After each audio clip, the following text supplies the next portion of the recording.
get ready with me as I prepare for my first meeting of the day. So after taking a shower, I reached out for my favorite skincare, the Sonya skincare kit.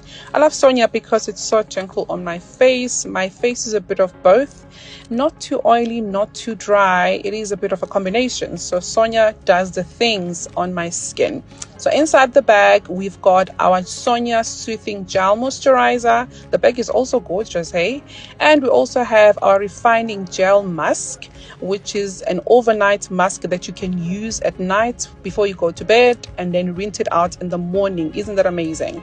We've also got a gel cleansing. I love this one because it easily removes the dirt and makeup, because I'm someone who wears makeup a lot, and it helps me with removing, every bit of makeup on my face.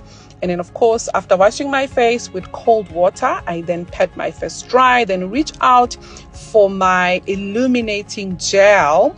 And the illuminating gel helps me with fading the spots and also gives that natural glow.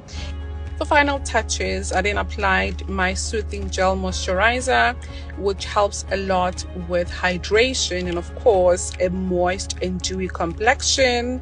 And yeah, I'm ready to go. The girl is ready to show up and impress. Bye.